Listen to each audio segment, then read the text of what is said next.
behind all the games.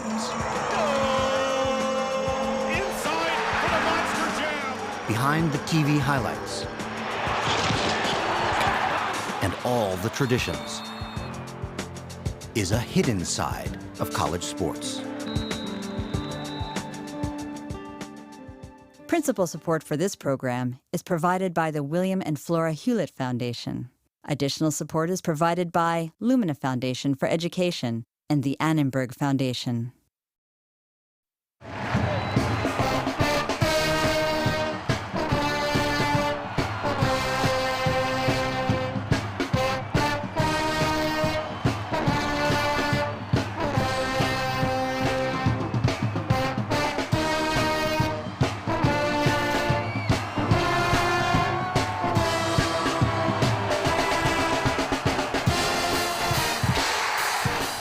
Neyland Stadium, Knoxville, Tennessee. More than 100,000 fans on hand as the University of Tennessee Volunteers faced rival Florida in a nationally televised game. And here come the Volunteers.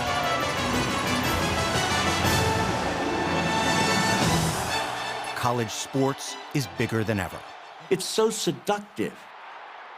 It's so much a part of who we are. In a way, it's a kind of identity that's very American. If you're one little town and somebody else is the other little town, how did you compete with each other? Not who's got the better school, but who has the better football team. It starts there. Clausen under center. Hands off. Breaks it to the 25, to the 20. Travis Stevens rolled down at the 10-yard line. This game would go down to the wire. With 13 seconds left on the clock, Tennessee trailed by 2. Vern Lundquist made the call for CBS. James Wilhoit to win it for the Volunteers. Waiting for the snap. Henderson to hold. There it is. Kick on the way. The kick is long and high and spinning. Good! Wilhoit! Wilhoit hits from 50 yards out, and Tennessee leads. Final score, Tennessee 30, Florida 28. Large way. But for the Volunteers, there was another set of numbers to celebrate. The $2 million in revenue generated by every home game. Sports at the collegiate level is a multi-billion-dollar business. Coaches are making money. Schools are making money. The conferences are making money. Everybody makes money. The Warriors have arrived. And will Championship bowl games are the jackpot of college sports, earning some teams as much as $14.5 million in a single night. If you're going to be a top football school, those kids who are brought in there are not brought in there because they have Phi Beta Kappa potential. They're brought in there because they have All-America, Heisman Trophy potential. And that becomes the focus of their lives on that campus. It's about sports. Today, elite college basketball teams spend weeks on the road, filling the airwaves with more than 5,000 games a year. Open down the lane. Some players seen more often on TV than in their classes. When you devote so much time to any activity, there's no way in the world that you can be a devoted student. You simply haven't got the time. Cross back to throw. Hit in the backfield and stop. For many athletes, college is not about academics. Main reason why I went to college, to play college football. All my efforts and time pretty much went to that. If it was watch film for a tough game like Florida or Alabama, I would probably watch that film instead of read that book. Fred White was a standout defensive back at Tennessee. I kind of figured out the system of classes, which ones were harder, which ones were a little bit easier. To me, a class, to be able to say a class was easy or hard, I would go to the first class and I'd go to that class up until the first test. And if that first test, I could pass it without studying, that was gonna be an easy class for me. What comes easy for them? What comes natural? They've excelled in football. That's what's been their meal ticket. That's what's got them the notoriety and the national acclaim. The academic end is not always the easy part.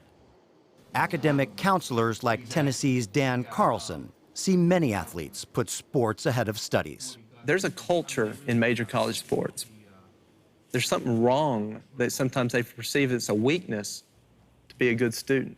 And truly, I mean, it is very much a culture, and that lots of times their peers try and bring them down because they don't want someone to be doing better than they are in the classroom, and that there's something socially unacceptable about being a good student athlete. But is it fair to only blame athletes? The coaches tell the athlete, you're doing okay, you're making progress, you're still moving towards your degree. Then, of course, when the eligibility is over, they find out that he's an academic first semester junior. He doesn't have any money to continue his education. He doesn't have a professional contract, and they want him off campus, out of sight and out of mind, because we have another generation of prospects coming in here, and we don't want any losers around. And institutions cut corners. Institutions cheat. There is a lack of integrity in many, many places. And when it's a question of, are we going to win or are we going to have integrity, then we're going to win. That's daydreaming. The media skews the enterprise by looking at the most highly visible entertainment part of intercollegiate athletics and fails to see how pervasive it is and how much it adds to the experience of young men and women. Miles Brand heads the NCAA, the governing body that oversees some 350,000 college athletes in dozens of sports. And what we want to do is make sure that the vast majority of them have an educational experience and take full advantage of the opportunities of the college and the university, one that is productive in terms of their learning. And by and large, that works. So each team should be playing a Who are the winners and losers in college sports? so that every And time what we go happens to the back, players when the cheering stops? okay? Things to remember. Friday night in Bowling Green, Kentucky. Game time for the Lady Hilltoppers of Western Kentucky University.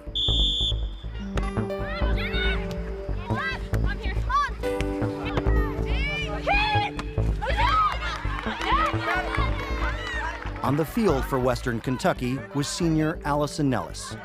She came here on an athletic scholarship. As an 18-year-old coming to Western, definitely my priority was soccer. I had played soccer my whole life, and that's pretty much all I knew. And academics was always second to soccer.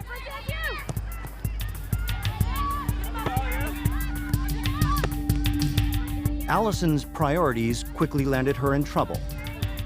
Her grades dropped. Jason Nidell was Allison's coach. Allison did have a semester that was pretty poor. I know she got kicked in the butt from me. I know she got kicked in the butt from her family, too. Allison was new to college, unaccustomed to the freedom. It was hard. We have plenty of time to do whatever we want. We're not on a time limit or anything, and we have more time to play around, which we usually end up sleeping or doing something that we probably shouldn't be. Ready, go. Soccer was part of the solution. 15, 16, 17, We're always on a time limit. 19, 20. We always have practice, we have school, always on a time limit. You made it. In soccer, you have to really be dedicated, and that helps you do well in school. They have to manage their time better, and they have to be more disciplined. The demands that we place on their time are great.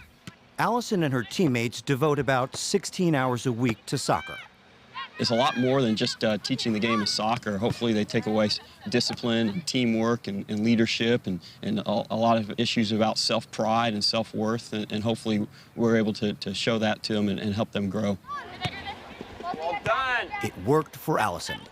I used to be a student that was studying maybe an hour, lucky, every day. Now it can go from probably about 4 to 8 hours. My academic priorities have changed, and that's one of the most important things to me now. 1, 2, 3, team, you know.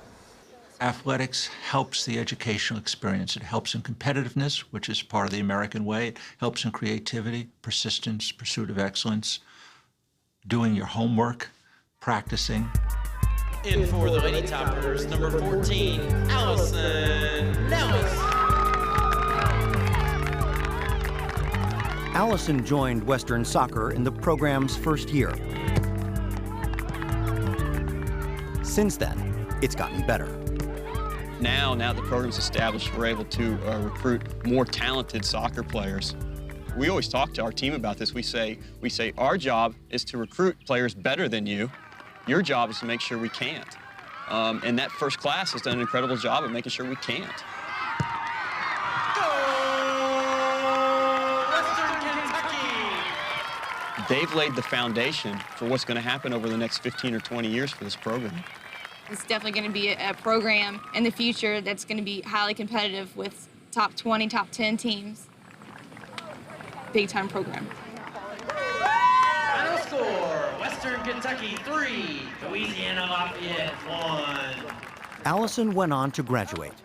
Her team finished with a winning record.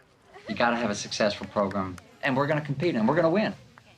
Our emergence as a more competitive university is becoming known. Western Kentucky's president, Gary Ransdale, wants to take all the university's teams to a higher level.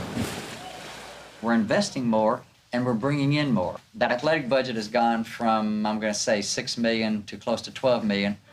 We just put $32 million into our basketball arena. We put a lot of money into weight rooms and training facilities, locker rooms. As you see right here, this is the main part of the locker room. Yeah, everybody's lockers and chairs. This is where we come and get ready for practice every day. You got some stereo things up in here, stadium seating for the film sessions. Whirlpools, TVs. When we eat before games, we'll have our food spread out here and go into the lounge. Big screen TV, some leather couches. We got the pool table, PlayStation 2. Just a place to come in, chill out, get ready to go to business. Is this out of whack? Sure it is. But on the other hand, it was a recruiting advantage. You got to have a successful program. They got to win in the postseason. And we're going to find ways to do it.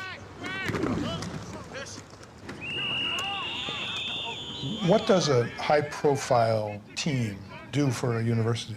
Energy, marquee value, institutional pride, positive coverage. You know, whether students ever go to a game or not, they like people back in their hometown talking about it. I think it's probable that at least by winning games and having a good athletic program, you sort of raise your awareness. And somehow that drags prestige from behind. I want to be nationally competitive, whether it's academically, student life, athletically. If we're going to do it, let's do it well.